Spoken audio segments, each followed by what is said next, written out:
മലപ്പുറം കുറ്റിപ്പുറത്ത് യുവാവ് ചത്ത പൂച്ചയെ പച്ചയ്ക്ക് തിന്നു. ഇന്നലെ വൈകിട്ട് തിരക്കേറിയ കുറ്റിപ്പുറം ബസ് സ്റ്റാൻഡിലാണ് വിശന്നു വളങ്ങിയ യുവാവ് പൂച്ചയെ തിന്നത്. സംഭവം അറിഞ്ഞെത്തിയ പോലീസ് യുവാവിന് ഭക്ഷണം നൽകി.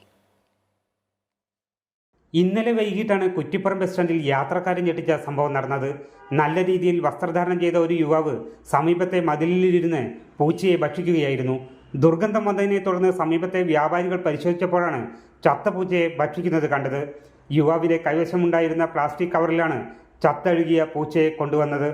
വിവരം അറിയിച്ചതിനെ തുടർന്ന് കുറ്റിപ്പുറം CI PK പത്മരാജന്റെ നേതൃത്വത്തിലുള്ള സംഘം സ്ഥലത്തെത്തി പൂച്ചയെ നീക്കം ചെയ്തതിനു ശേഷം യുവാവിന് ഭക്ഷണം വാങ്ങി നൽകി. കിട്ടിയ ഭക്ഷണം യുവാവ് ആർത്തിയോടെ ഭക്ഷിച്ചു.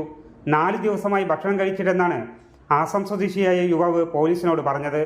യുവാവിന് മാനസികാസ്വാസ്ഥ്യമുണ്ടെന്നാണ് സംശയം. യുവാവിനെ മുൻപ് പരിസര പ്രദേശങ്ങളിൽ കണ്ടിട്ടില്ല. ട്രെയിനിറങ്ങി ബസ് സ്റ്റാൻഡിൽ എത്തിയതെന്നാണ് കരുതുന്നത്. അമൃത ന്യൂസ്, മലപ്പുറം.